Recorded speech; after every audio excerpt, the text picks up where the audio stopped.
Hey there, it's Miriam with Mobile Geeks, and this here is the LG G Flex 2. And at first sight it just looks like any regular phone really, but this is where it gets really interesting. It is a curved phone, just like last year's G Flex, but it's higher end than last year's G Flex, and more importantly, has smaller display than last year's G Flex. So things have kind of changed in the other direction, I guess. It's no longer a mid-range device, the curved phone from LG this year. It's a kind of a high-end device. It actually slots itself potentially higher in terms of specs than the G3. So what's the deal? Well, Snapdragon 810, it's one of the few, probably the first at least that has crossed my desk.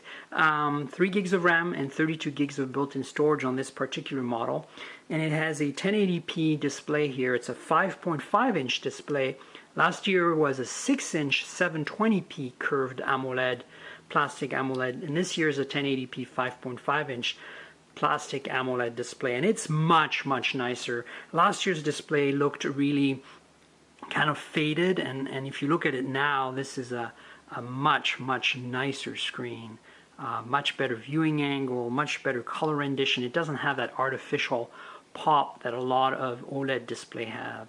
So yeah, that's it in a nutshell. In the back, as you can see again, the curviness of this all, you have the usual familiar layout for LG phones, which is the camera pod that's flanked below by the volume button and power key. But of course you can double tap on the screen to wake and put the phone to sleep. So you basically rarely end up using the power lock key at all. This is a Korean unit, so it's got LTE Advanced, and that doesn't really help us in the US, but this does work on AT&T. It's unlocked and it gets LTE on AT&T. With T-Mobile, it doesn't have the LTE band, so you're kind of stuck on HSPA+, which is not really that bad, but anyway. That's it in a nutshell in terms of specs. The other thing to keep in mind about this phone is the battery is not removable. You can remove the back cover and access a micro SIM in here and a micro SD card slot. But the battery is fixed at 3,000 milliamp hour. It's a pretty large battery. So it's a pretty high-end phone from LG basically, and it's pretty cool looking. The curve is actually interesting because it supposedly strengthens the entire structure of the phone. If it gets dropped on its face, the load's going to get spread between the two apexes, the two ends here, into the phone. At least that's what they claim, and I'm actually willing to believe that. They've also used a specially strengthened glass on this phone, which is really interesting. So pretty rugged. It still flexes a little bit if you try to bend it by hand, but not quite as much as the original G Flex, which you could easily bend with your hands.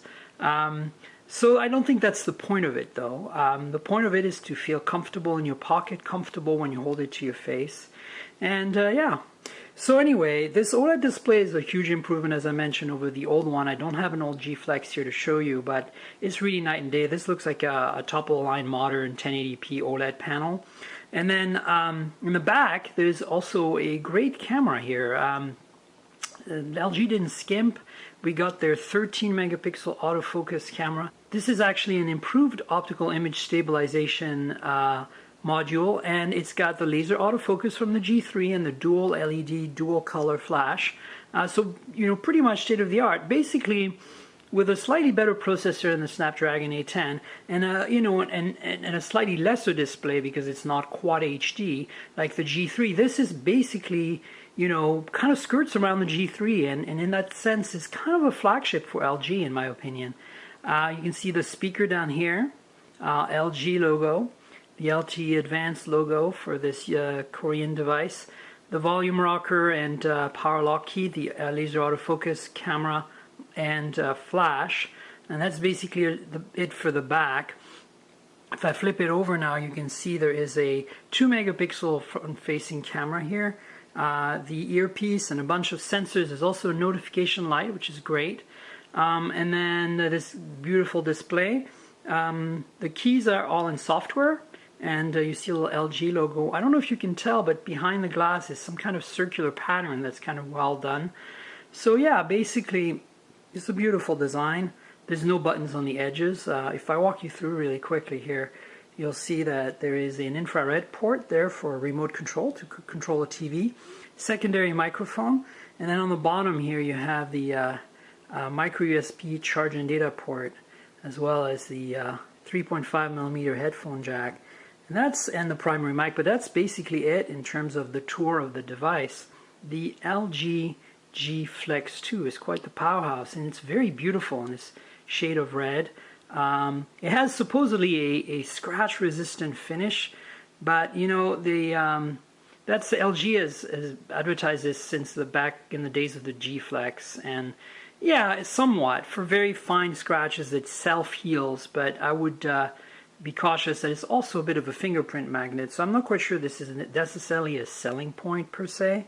So this is what LG's UI looks like in the general home screen. You've got this little Google Now-like notification area here, you know, and a bunch of screens you can configure with a bunch of widgets. And then they have this kind of little weird accordion thing at the kind of end of the screens, which shows you your health, LG Health stuff, and some tips here. It's configurable, but you know, it's not really that compelling experience. Here's what the tray looks like with the apps when you're running the default UI. And unfortunately, by the way, there's a McAfee security pre-installed that you can't remove on this particular unit.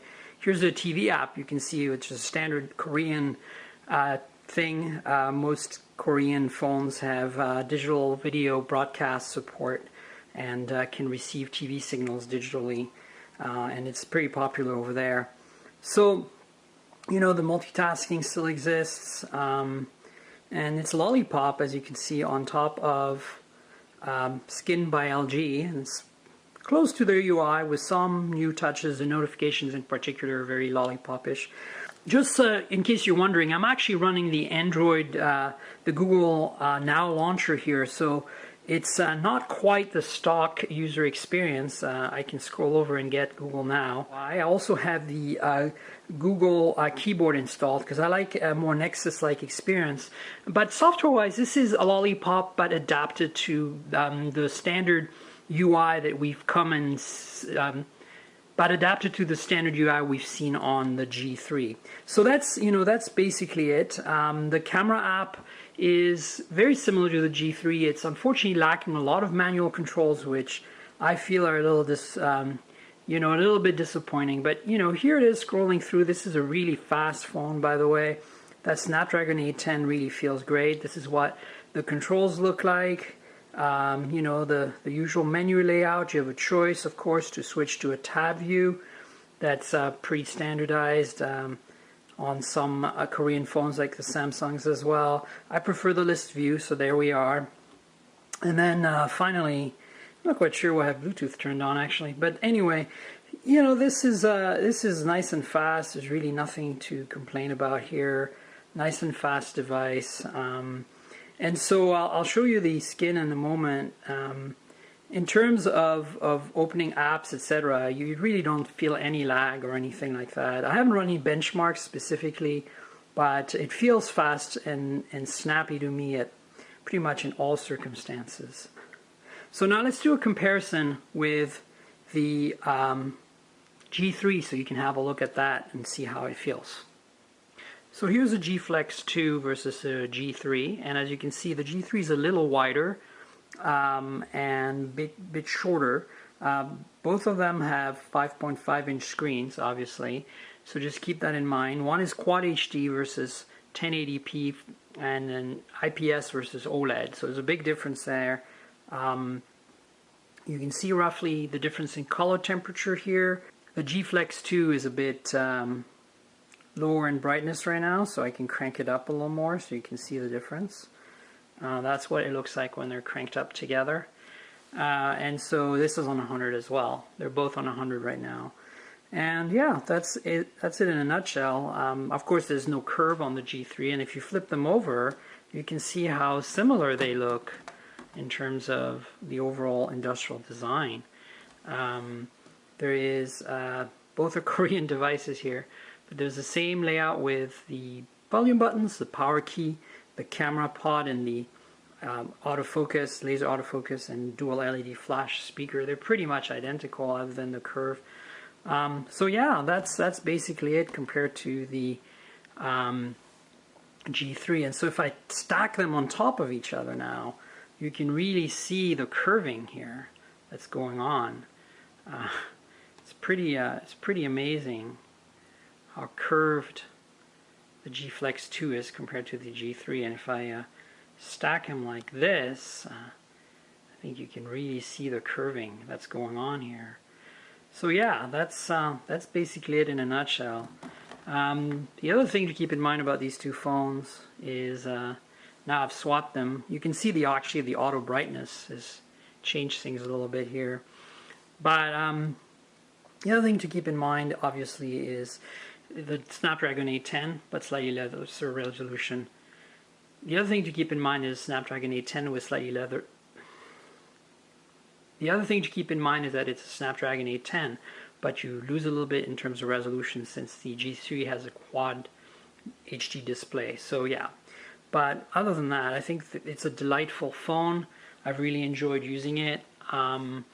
You know, I haven't really had that much time with it, unfortunately, but so far my experience has been really top-notch, and I would really recommend this phone to anyone.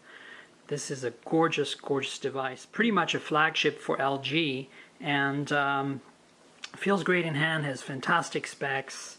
The camera is amazing, great sound quality. Yeah, the only thing that I would say is a matter of taste mostly at this point, whether you'd want this phone. And of course, it's not available in North America. It's really a Korean-only device at this point. So getting one that's got the right bands if you're in Europe or in the US or in Canada or, you know, in other parts of the world like Asia is going to be potentially challenging. Korea has some pretty specific requirements for its devices. So yeah, the LG G Flex 2 here on Mobile Geeks. This is Miriam. Please subscribe to our YouTube channel, and don't forget to follow us on Twitter and on Facebook and everywhere else. I hope you enjoyed this review, and stay tuned for more here on Mobile Geeks. Cheers.